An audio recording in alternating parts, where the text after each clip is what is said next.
Apakah dengan orang yang mengikuti Quran Sunnah ini disebut dengan Wahabi? Apa Wahabi itu? Mesti ditanya kepada orang yang nanya ini. Apa Wahabi itu? Jadi Wahabi itu digelarkan atau disematkan kepada orang-orang yang berpegang teguh pada Quran dan Sunnah. Mereka sebutkan dengan istilah Wahabi. Sebenarnya nggak pas kalau dikatakan mereka maunya tajdid yang tokoh yang membawa pertama kali. Artinya memperbarui, memperbaiki kerusakan agama ini. Ini terjadi pada setiap abad. Mesti setiap abad, kata Nabi SAW, ada orang yang memperbaiki agamanya. Bukan menjawab, yang baru bukan memperbaiki agamanya. Di zaman abad pertama ada Umar bin Abdul Aziz. Di abad kedua banyak, ada Imam Syafi'i, ada Imam Ahmad, ada yang lainnya, ada Bukhari dan segala macam. Di abad ketiga ada lagi yang lain. Abad keempat ada, abad kelima, keenam Syekhul Islam Taimiyah. Abad kedua ada, abad ke-12 itu Muhammad bin Abdul Wahab. Itu tajdid. Pokoknya setiap 100 tahun itu ada orang-orang yang memperbaiki agama. Setiap 100 tahun. Itu sesuai dengan hadis Nabi SAW. Bahwa setiap 100 tahun itu ada orang-orang yang memperbaiki agama. Setiap 100 tahun. Ini mereka berusaha memperbaiki agama. Kan tadi sebutkan bahwa Ahlussunnah itu yuslihuna inda fasadin nas. Mereka memperbaiki apa yang dirusak oleh manusia. Jadi mesti ada tajdid. Tajdid ini artinya pembaruan. Orang-orang yang memperbaiki agama ini. Mesti ada, nggak mungkin nggak. Untuk melihat hadisnya di halaman 12. Halaman 12. Nabi bersabda SAW, Innallaha yab'athu lihadil ummati ala ra'si kulli mi'ati sanatin man yujaddidu laha dinaha. Sesungguhnya Allah akan mengutus untuk umat ini pada awal setiap 100 tahun orang yang mentajdid agama mereka. Hadis sahih riwayat Abu Daud, Al-Hakim dan yang lainnya dari sahabat Abu Hurairah radhiyallahu anhu. Hadis sahih. Mentajdid, tajdid, jaddada yujaddidu tajdid. Tajdid maksudnya dalam bahasa arti membabarui, maksudnya adalah menjelaskan sunnah dari bid'ah, memperbanyak ilmu dan memuliakan pemiliknya, membela sunnah dan pengikutnya, dan menghancurkan bid'ah dan pelakunya, baik dengan lisan, tulisan, pendidikan, dan sejenisnya. Dan ini terjadi ketika sudah berkurang orang yang mengamalkan Quran Sunnah, serta banyaknya kesyirikan, kebodohan, dan bid'ah. Ini dalam syarah Sunan Abi Daud, yaitu Aunul Ma'bud, syarah Sunan Abi Daud. Dan juga dijelaskan oleh Syekhul Islam dalam Majmu' Fatawa Syekhul Islam di juz yang ke-18. Itu mana tadi? Di antara mujaddid abad ke-12 yaitu Muhammad bin Abdul Wahab. Namanya Muhammad bin Abdul Wahab. Beliau mentajdid agama ini karena di Jazirah Arab sudah banyak kesyirikan. Sudah banyak bid'ah. Syirik dan bid'ah itu banyak sekali sudah. Kuburan yang dibangun luar biasa. Kubah-kubah di atas kuburan luar biasa. Orang datang ke dukun, tukang sihir tambah banyak, bid'ah tambah banyak. Maka beliau datang untuk memperbaiki agama ini. Maka dibersihkan semuanya itu, kesyirikan-kesyirikan. Beliau bersama Muhammad bin Saud yang mendirikan negara Saudi. Kan Saudi Arabia itu karena Saud yang pertama kali.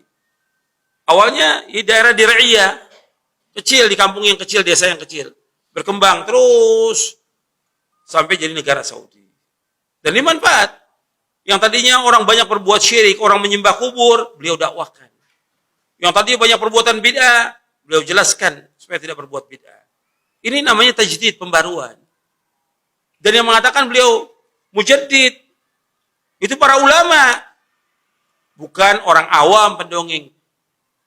Kalau yang mencela bang banyak yang mencela. Kita bicara orang yang menjelaskan bahwa ini seorang soleh, orang baik. Taunya dia orang soleh, taunya orang baik Muhammad bin Wahab.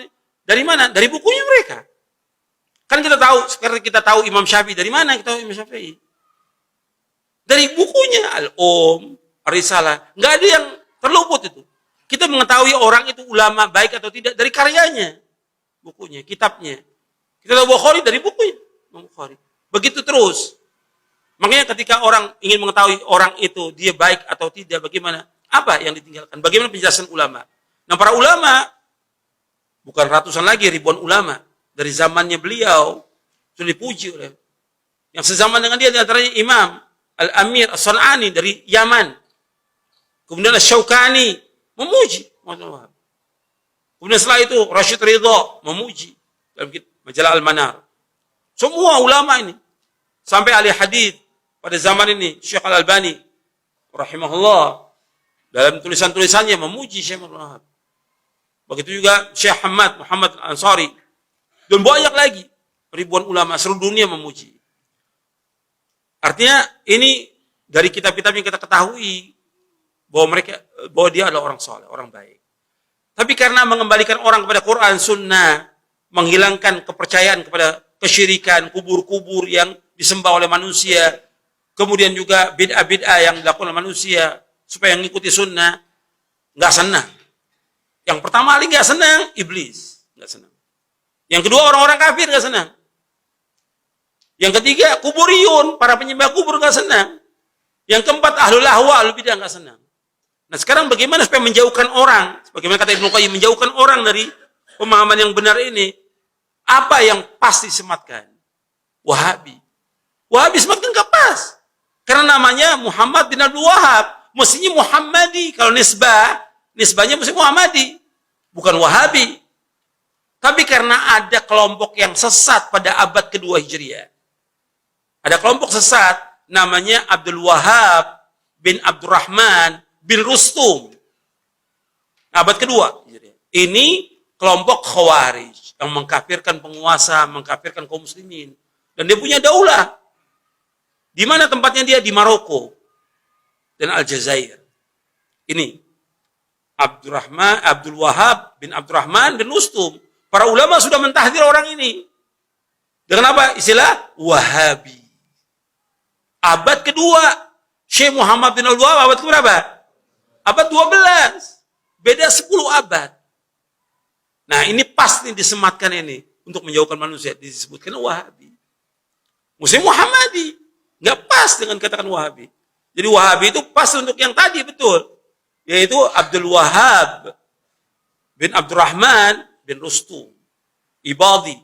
Ibadi itu satu firqah sekte dari Khawarij. Ibadiyah. Abad kedua. Disesatkan oleh para ulama. Nah sekarang dipakailah untuk menjauhkan manusia dari agama yang hak ini.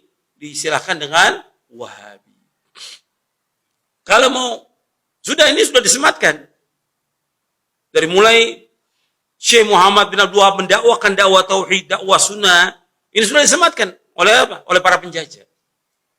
Penjajah Inggris, Perancis, dan yang lainnya menyematkan ini. Ini hati-hati Wahabi. Ditulis buku-buku. Di antara menolak dakwah ini, ya saudaranya. Syekh Sulaiman bin Abdul Wahab.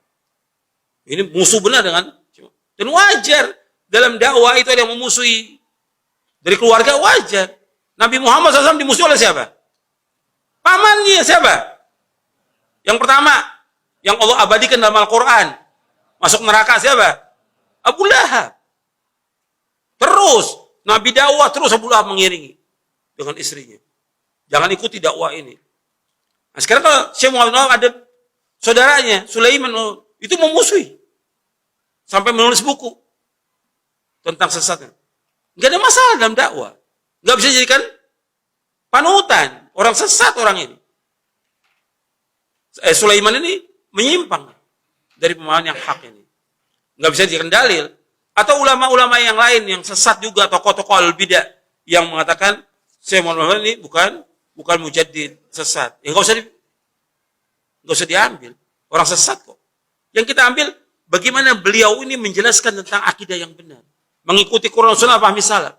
Dilihat dari bukunya. Ushul Tsalatsa, Kitab Tauhid, Kasyfus Syubuhat, dan yang lainnya. Dari kitab beliau semuanya benar. Sesuai dengan Quran Sunnah. Jadi memang dari orang-orang yang benci kepada Quran Sunnah itu menuduh dengan apa? Wahabi. Seperti sekarang kita ini, kita mengajak orang pada Quran Sunnah. ala fahmi salaf, itu dikatakan oleh mereka Wahabi. Dikatakan sesat. Ini kan tuduhan. Nggak ada bukti. Nggak ada hujah. Yang kita bawa dalil dari Quran Sunnah. Karena mereka nggak punya hujah. Kalau kita lihat, kita berusaha mengembalikan orang kepada kebenaran. Sampai Soekarno aja di dalam bukunya di bawah bendera revolusi mengatakan bahwa yang dikatakan Wahabisme itu adalah punya jasa yang besar dalam mengembalikan manusia kepada keaslian dan kemurnian Quran dan Sunnah. Menjauhkan semua kesyirikan, menjauhkan semua beda, dan menjauhkan semua takhayul. Itu dalam kitabnya. Beliau menyatakan bahwa Wahabi punya jasa yang besar terhadap agama ini. Mengembalikan manusia kepada kemurnian agama ini, Quran dan Sunnah. Nah, kemudian kita dituduh dengan apa? Dengan Wahabi. Ya, ini nggak benar yang nuduhnya. Gitu. Tuduhan ini apa? Untuk menjauhkan manusia dari Quran dan Sunnah.